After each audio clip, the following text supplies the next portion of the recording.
Hello' everyone এডিএডি 2.0 এক্সামৰ কাৰণে আমি preparation চলাই আছোঁ। আজি 11 নম্বৰ ভিডিঅ'টোলৈ সকলোকে স্বাগতম জনাইছোঁ।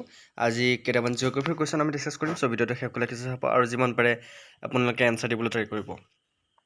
প্ৰথম কুৱেশ্যনটো হৈছে অসমৰ আন্তঃৰাজ্যিক সীমা কিমানখন ৰাজ্যৰ সৈতে ভাগ কৰা হৈছে?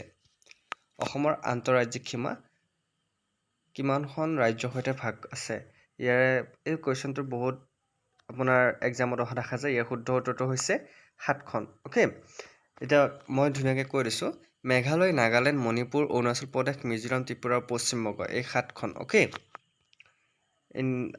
নেক্সট কুৱেশ্যনটোলৈ আগবাঢ়িছোঁ। অসমৰ কিমানখন জিলাই আন্তঃৰাষ্ট্ৰীয় সীমান্তৰ সৈতে সীমা ভাগ কৰে? বহুত ইম্পৰ্টেণ্ট কুৱেশ্যন হয়। অসমৰ কেইখন জিলাই আন্তঃৰাষ্ট্ৰীয় সীমান্তৰ সৈতে সীমা ভাগ কৰে? এই কুৱেশ্যনটো প্ৰায় এডিএডি এক্সামত অহা দেখা যায় আৰু আসাম পুলিচতো অহা দেখা যায়। যদিহে আপোনালোকে প্ৰিপেৰেশ্যন চলাই আছে তেনেহ'লে ভাল খবৰ আপোনালোকৰ কাৰণে, কাৰণ আপোনালোকে বিশ্বাসী বন্ধুৰ ভিডিঅ' চাই আছে। বিশ্বাসী বন্ধুৰ ভিডিঅ'বোৰ চাবলৈ আপোনালোকে চেনেলটো ছাবস্ক্ৰাইব কৰিবলৈ নাপাহৰিব। শুদ্ধ উত্তৰটো হৈছে 8খন।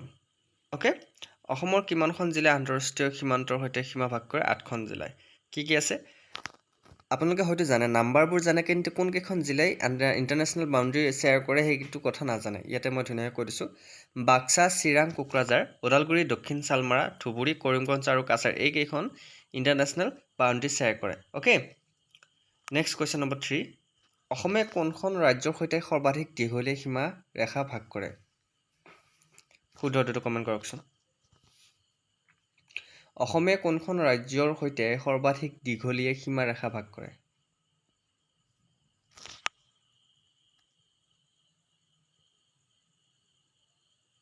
শুদ্ধ উত্তৰটো হৈছে মেঘালয়ৰ সৈতে।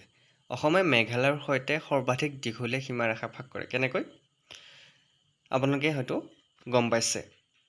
Next question number 4। অসমৰ লগত আন্তঃৰাষ্ট্ৰীয় সীমাৰেখা ভাগ কৰা দেশখনৰ নাম কি?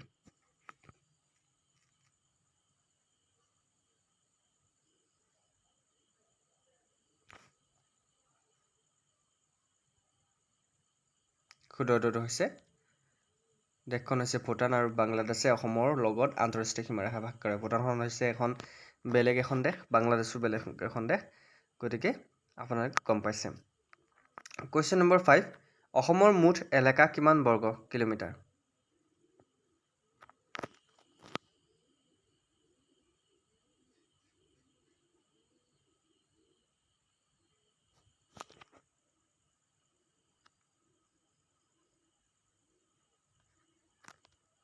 শুদ্ধ উত্তৰটো হৈছে option B is right answer, ৭৮,৪৩৮ বৰ্গ কিলোমিটাৰ। অ'কে, নেক্সট কুৱেশ্যন নম্বৰ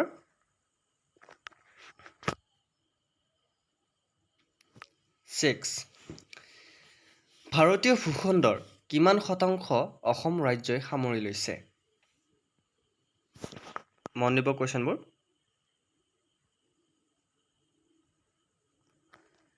ইয়াৰ শুদ্ধ উত্তৰটো হৈছে 2.39% ভূখণ্ড অসম ৰাজ্যই সামৰি লৈছে। Question number 7। অসমৰ বাক্সা জিলা তলত উল্লেখ কৰা কোনখন জিলাৰ অংশৰ পৰা সৃষ্টি হৈছিল? বহুতে নাজানে যে বাক্সা জিলা ক'ৰ পৰা সৃষ্টি হৈছিল। যদি জানে কমেণ্ট কৰিব।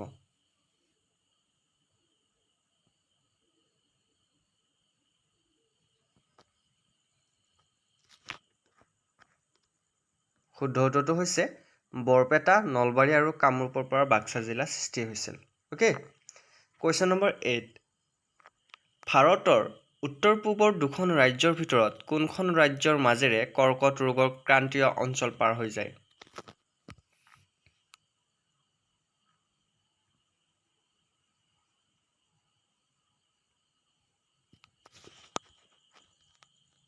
শুদ্ধ উত্তৰটো হৈছে মিজোৰাম আৰু ত্ৰিপুৰা। Next question number 9। তিব্বতত ব্ৰহ্মপুত্ৰ নদীক কি নামেৰে জনা যায়? বহুত ইম্পৰ্টেণ্ট কুৱেশ্যন হয়। আপোনালোকে জানে যে ব্ৰহ্মপুত্ৰ নদীখন বিভিন্ন দেশত বিভিন্ন নামেৰে জনা যায়। ঠিক তেনেকৈ তিব্বতত ব্ৰহ্মপুত্ৰ নদীক কি নামেৰে জনা যায়? পৰীক্ষাত আহে কিন্তু। বাংলাদেশত কি নামেৰে জনা যায়? এনেকুৱা ধৰণৰ বহুত দেশৰ কথা আহে, কিন্তু আপোনালোকে তিব্বতত ব্ৰহ্মপুত্ৰ নদীক কি নামেৰে জনা যায় কওকচোন।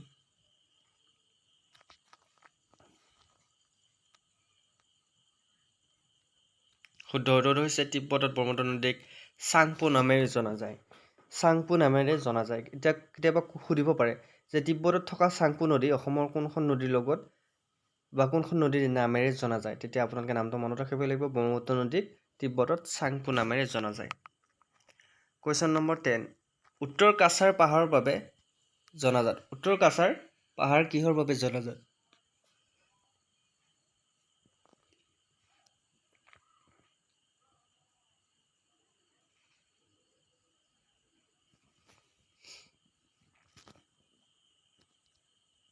শুদ্ধ উত্তৰটো হৈছে উত্তৰ কাছাৰ পাহাৰ চূণশিলৰ বাবে জনাজাত।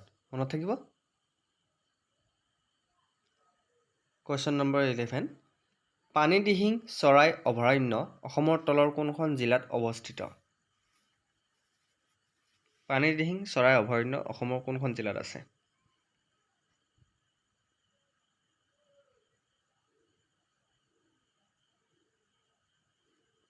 শুদ্ধ উত্তৰটো হৈছে পানীদিহিং চৰাই অভয়াৰণ্য শিৱসাগৰ জিলাত আছে। অ'কে। কুৱেশ্যন নম্বৰ 12 বছৰত পুৰণি কামৰূপ জিলাক দুভাগ কৰি কামৰূপ মহানগৰ জিলা সৃষ্টি কৰা হৈছিল। কোন বছৰত বা কিমান চনত কামৰূপ জিলাক দুভাগ কৰি কামৰূপ মহানগৰ জিলাৰ সৃষ্টি কৰা হৈছিল? কামৰূপ জিলাৰ পৰা কামৰূপ মহানগৰ জিলা সৃষ্টি হৈছিল। ৰুৰেল আপোনালোকে জানে যে কামৰূপখন দুটা ভাগত আছে বৰ্তমান। কামৰূপ জিলা, কামৰূপ মহানগৰ জিলা কিমান চনত কামৰূপক দুটা ভাগত বিভক্ত কৰিছিল?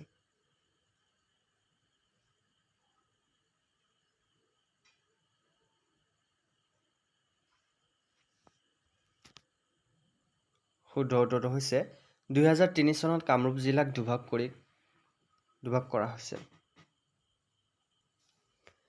কুৱেশ্যন নম্বৰ 13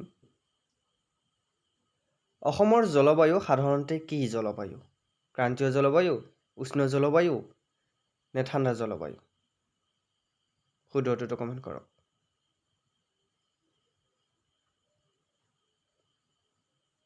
শুদ্ধ উত্তৰটো হৈছে গ্ৰীষ্মমণ্ডলীয় জলবায়ু। অ'কে, নেক্সট কুৱেশ্যনটোলৈ আগবাঢ়িছোঁ। কুৱেশ্যন নম্বৰ 14 অসমত কিমানখন ৰাষ্ট্ৰীয় উদ্যান আছে? এইটো এনচাৰ আপোনালোকে সকলোৱে দিব পাৰিব, একদম ইজি এনচাৰ। তথাপিও শুদ্ধ উত্তৰটো কমেণ্ট কৰিব।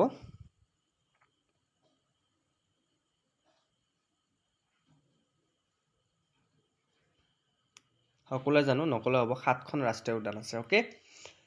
কুৱেশ্যন নম্বৰ 15 কোন চনত কাজিৰঙা বন্যপ্ৰাণী অভয়াৰণ্যক ৰাষ্ট্ৰীয় উদ্যানলৈ উন্নীত কৰা হৈছিল?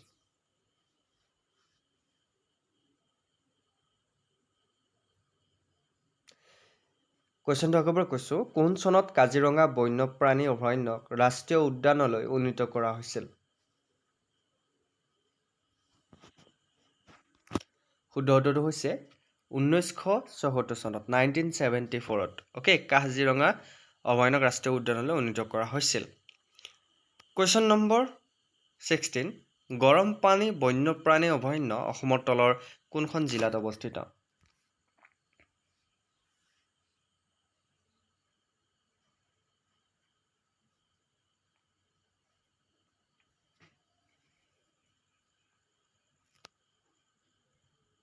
শুদ্ধ উত্তৰটো হৈছে গৰম পানী কাৰ্বি আংলঙত আছে। অ'কে। কুৱেশ্যন নম্বৰ 17 তলৰ অসমৰ কোনখন চহৰক অসমৰ মানচেষ্টাৰ বুলিও জনা যায়? ইয়াৰ ভিতৰত কোনখন চহৰক অসমৰ মানচেষ্টাৰ বুলি জনা যায়?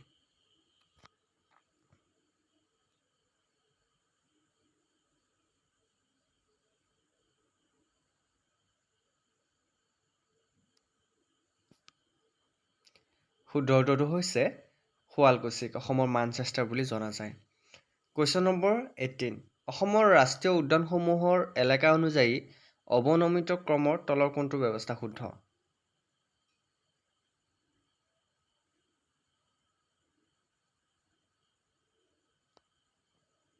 শুদ্ধ উত্তৰটো হৈছে option B is right answer, Manas, Kaziranga, Dibru-Saikhowa, Nameri. এই চিৰিয়েলটো শুদ্ধ। কুৱেশ্যন নম্বৰ 19 পাটকাই বুম ৰেঞ্জে কাৰ কাৰ মাজত সীমা নিৰ্ধাৰণ কৰে?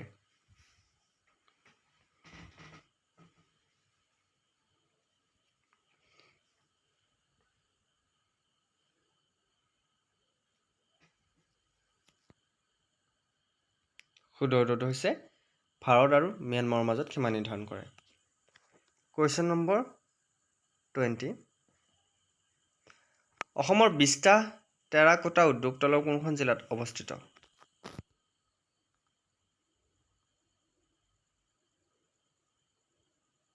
শুদ্ধ উত্তৰটো হৈছে ধুবুৰী জিলাত অৱস্থিত। তো বন্ধুসকল, এয়া আছিল আজিৰ 20টা ইম্পৰ্টেণ্ট কুৱেশ্যন ADAD 2.0। আশা কৰোঁ আপোনালোকে ভিডিঅ'বোৰ কণ্টিনিউলি চাইছে। যদি চোৱা নাই তেনেহ'লে আছামী আৰু বুকৰ চিৰিজৰ লগতে আমি বিভিন্ন ধৰণৰ চিৰিজ আগবঢ়াই আহিছোঁ আপোনালোকৰ কাৰণে। ইণ্ডিয়ান পলিটি চিৰিজো ইতিমধ্যে আগবঢ়াইছোঁ। যদিহে আপোনালোকে আমাৰ বিশ্বাসী বন্ধু চেনেলত বিশ্বাস কৰে তেনেহ'লে চেনেলটো ছাবস্ক্ৰাইব কৰি ল'ব পাৰে আৰু বিভিন্ন ধৰণৰ দৰকাৰী ভিডিঅ'বোৰ আপোনালোকে পাবৰ বাবে এতিয়া বেল আইকনটো দবাই ল'ব। তো বন্ধুসকল, আজিলৈ মই অন্য এটা ভিডিঅ'ত আপোনালোকৰ প্ৰতিশ্ৰুতিৰে জয় হিন্দ, জয় অসম।